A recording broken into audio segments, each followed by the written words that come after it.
Amen. Si nous disons que nous n'avons pas de péché, attention, si nous disons que nous n'avons pas de péché, nous nous séduisons nous-mêmes et la vérité n'est point en nous. Mais voici le point. Le tout n'est pas de toujours dire que tu as des péchés. Oh, moi je suis pécheur. Non, non, non. C'est pas ça. Amen. Amen. Mais n'estime jamais à aucun moment de ta vie que tu es tellement propre que tu n'as pas besoin du sang de Jésus. C'est ça le message. N'estime à aucun moment de ta vie, je suis juste, je suis purifié, je n'ai aucune faute. Le Seigneur dit, stop. Tu as le sang, c'est tout. Oublie tes fautes, je les connais. Tu ne les connais même pas comme moi, je les connais. Mais toi, contente-toi de dépendre du sang qui a été versé à la croix pour toi. Amen. Amen. La Bible nous dit ceci. Si nous confessons nos péchés, il est fidèle et juste pour nous les... Amen. Non. Si nous confessons nos péchés, il est fidèle et juste pour nous les reprocher. Non. Non. Mais il y en a qui entrent en repentance, même si Dieu se manifeste et leur dit ça va, il dit non Seigneur, laisse-moi. Il dit c'est correct. Tu as confessé, non? Il dit oui. C'est fini. Il dit non, mais pourquoi j'ai d'abord fait ça? Mais pourquoi tu as mis le péché devant moi? Pourquoi Dieu a permis que Satan entre dans le paradis? Pourquoi il a envoyé? Pourquoi il savait que Satan est mauvais? Et au lieu de lui détruire, il a laissé venir là-bas, c'était sa faute. Je ne vais pas donner ma vie au Seigneur parce que c'est d'abord lui le problème. Quelqu'un m'a dit un jour que c'est parce que Dieu avait péché qu'il a dit dans Genèse chapitre 6 qu'il se répandait d'avoir créé l'homme.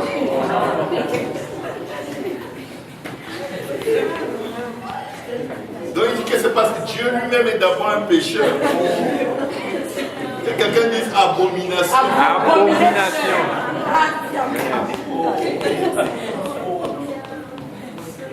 Éloigne-toi de moi, Satan. Mon Dieu est saint. Amen. Il n'y a point de péché ni de ténèbres en lui. Il est lumière. Amen. Mais vous voyez comment la parole de Dieu peut être tordue. S'il y a quelqu'un ici qui est fâché de Dieu, il n'est pas loin de ce mauvais chemin-là. Tu ne peux pas demander des comptes à celui qui dit juste un mot, ta vie s'arrête. Juste un petit mot. Tu es légumes, les vers de terre t'attendent, c'est l'été.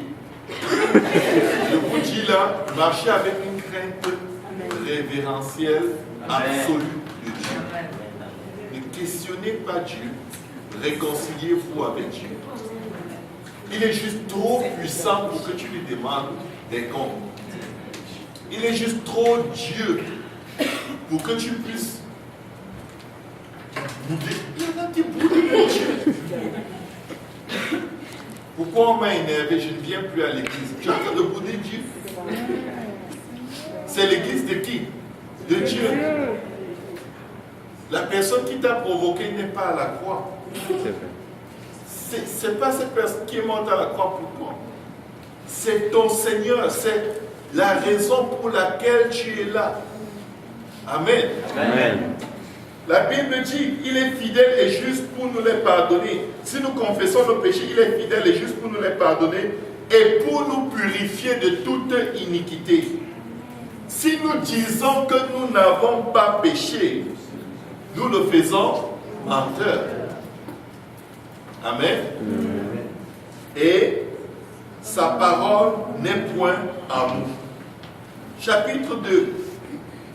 Mes petits enfants, je vous écris ces choses afin que vous ne péchiez point. Et si quelqu'un a péché, dis à ton voisin, si tu as péché,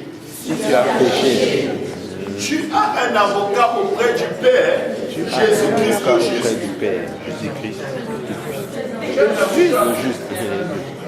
Il y en a qui ne croient pas qu'ils ont un avocat. Qui est en face, tu as un avocat. J'ai un avocat. Gratuit. Je vais vous dire une chose. Les frères et sœurs, le meilleur moyen de perdre ton procès, quand tu vas devant un tribunal, c'est de mentir à ton avocat. Si tu veux facilement perdre ton procès, quand tu vas devant le juge, dis des mensonges à ton avocat. On va poser une, deux questions, tu seras coincé, ton avocat sera coincé. Il va te regarder, tu vas le regarder. On va te tirer des verres du nez devant ton avocat, il va être comme...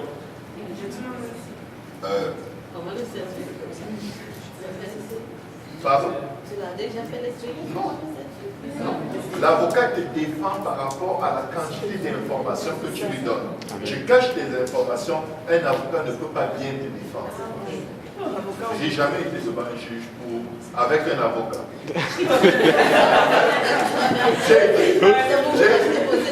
J'ai été devant un juge parce qu'on m'avait retiré mon permis et je demandais qu'on me le redonne. Je protestais contre la sanction et je disais j'ai besoin de mon permis. On m'a dit prends un avocat, j'ai dit non, je n'ai pas besoin de prendre un avocat. Je vais aller présenter la chose telle qu'elle est. J'avais porté mes enfants sans les ceintures. J'ai dit au juge, voilà ce que j'ai fait, mais écoute, j'ai des enfants que je dois nourrir, j'ai besoin de conduire pour aller au travail. Avant qu'il finisse de parler, il avait signé l'autorisation. Parce que mon frère avocat, c'est celui qu'on est dans la parce qu'il était au tribunal avec moi. Il ne m'a pas envoyé là-bas pour dire des histoires. Je n'ai pas besoin que quelqu'un amplifie ce que je dis. Je dis comme c'est. Je dis la vérité. Amen. Amen. Je n'ai pas besoin de non. Je dis la vérité. Amen. Si ce qui sort de ma bouche avec l'onction de Dieu n'est pas suffisant pour me tirer d'affaire, j'ai besoin de personne. Ça veut dire que Dieu veut que je sois dans cette affaire et je vais accepter jusqu'à ce que ça passe. Amen. Je m'appuie sur lui. Je ne m'appuie pas sur les autres. Si j'aurais pu prendre un avocat. Écoute, avant que je n'arrive au tribunal, le papier qui m'autorisait à reprendre mon permis avait été signé une semaine à l'avance. C'est quand ils me l'ont donné que j'ai vu, je me suis dit, je suis vraiment venu juste pour la forme. Parce que Dieu avait déjà combattu. Et là, j'allais prendre un avocat, prendre l'argent de mes poches, lui donner pour qu'il ne fasse rien. Et qu'il me dise, la prochaine fois, prends ma carte, si tu as quoi que ce soit, tu m'appelles. Pour rien. Moi, j'ai un avocat. J'ai un avocat. Je suis déjà passé devant un juge. Amen. Et j'ai gagné. À cause de mon avocat. Amen. Amen. La Bible dit, nous avons un avocat auprès du Père, Jésus-Christ le juste. Et voici pourquoi il est notre avocat. Voici pourquoi il gagne toujours les procès. Ce n'est pas par abus de pouvoir qu'il gagne. Il ne manipule pas le cœur des juges. Il ne manipule pas les situations pour que tu gagnes le procès quand tu vas avec lui. Amen. Quand tu es accusé, il ne manipule pas le cœur des gens pour te donner raison quand tu as tort. Non. Il montre, il met en évidence que tu as tort. Il met en évidence devant tout le monde que tu as tort. Il donne même les détails que tu n'oserais pas donner de toi-même aux gens par rapport à ce que tu as fait. Et après être allé au fond jusqu'à ce que tout le monde connaît, il dit, j'ai payé le prix pour ça aussi. On dit, il faut qu'il soit condamné. La loi est écrite. Il dit, il y a quelque chose que j'ai fait par rapport à la loi. Il a effacé les actes dont les ordonnances nous condamnaient. Il les a voués à la loi. C'est pourquoi ce n'est pas la peine d'être malhonnête avec Dieu. La pire des choses qui puissent t'arriver quand tu confesses ton péché à Dieu, c'est d'être pardonné. Et c'est une bonne pire chose. Si on peut dire ça comme ça, c'est une bonne chose. Amen. Amen. Tu ne vas pas impressionner Dieu. Oui, Seigneur, tu sais que je t'aime et que je veux toujours vivre pour toi, mais il y a tel frère qui me fatigue. C'est toujours à cause de lui que je m'énerve tout le temps. Je n'arrive pas, Seigneur, si tu peux l'enlever de l'église. Attention, c'est un agent du diable qui est là pour me fatiguer. Dieu dit laisse la colère, abandonne la fureur, car la colère n'accomplit pas la justice de Dieu. Je l'utilise pour te montrer que tu as un problème de colère. Est-ce que tu peux me parler de ton problème de colère et non pas de ton problème de frère qui est en colère? Amen. Ce n'est pas ton frère le problème, c'est toi. Pour bien se repentir, il faut oublier qui a fait quoi. Le Seigneur demande à Adam, as-tu mangé de l'arbre dont je vous avais défendu? C'est chacun pour soi. Quand Dieu pose la question, c'est grave. Ma chérie, je te laisse. Dieu, c'est la femme que Dieu m'a donnée. Tu as vu, c'est elle. C'est elle. J'étais seul ici avec les animaux. Je t'ai jamais demandé. Jamais. Je ne me souviens pas. Est-ce que toi, tu te souviens? En fait, quand tu m'as donné, il fallait qu'elle soit plutôt... Qu'elle n'ait pas les cheveux, qu'elle ne soit pas blonde, qu'elle ait les cheveux noirs. Regarde. C'était pas celle-ci. J'ai dit, ok, oublie-moi ce type. Il va vers Ève. Comme Adam a fait ça, c'est sûr que c'est comme ça qu'il faut parler à Dieu. Elle regarde à sa droite. Le serpent.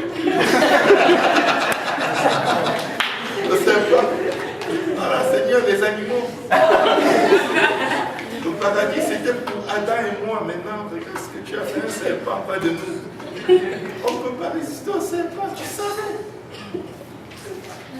Et Dieu était juste désolé de... Ça dit, en plus d'être pécheurs, ils sont malhonnêtes. Tu sais, tu es déjà pécheur. Le minimum que tu as à faire, c'est être honnête.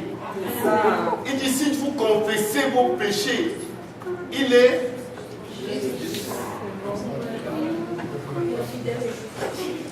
fidèle et juste. Sa fidélité est grande, elle est incomparable. Il est fidèle parce qu'il va toujours faire ce qu'il a dit qu'il fera si tu confesses ton péché. Il est fidèle et juste pour te le pardonner. Il te justifie. Il ne t'innocente pas, il te justifie. Amen. Amen. Il ne passe pas, il ne fait pas passer le coupable pour innocent, mais il justifie le coupable parce que le coupable a reconnu son tort. Il a reconnu ce qu'il a fait. Amen. Oh, l'heure est tellement avancée, je me fie à cette heure-là. Oh Seigneur. Amen. Amen. La Bible dit qu'il est lui-même une victime expiatoire pour nos péchés, non seulement pour les nôtres, mais aussi pour ceux du monde entier. Amen. Amen. La Bible nous parle de la repentance comme étant le premier pas pour recevoir le salut. Après que tu aies cru, la parole de Dieu nous dit clairement ceci. Les sacrifices, Psaume 51, verset 17, les sacrifices qui sont agréables à Dieu, c'est un cœur brisé. Oh Dieu, tu ne dédaignes pas un cœur brisé et contré. Il est impossible que tu viennes devant Dieu avec le cœur brisé par rapport à ta faute et Dieu ne te reçoive pas. C'est impossible. Il dit qu'il ne rejette point celui qui vient à lui. Amen. Amen. Maintenant, Proverbe 23, verset 13 nous dit, celui qui cache ses transgressions ne prospère point,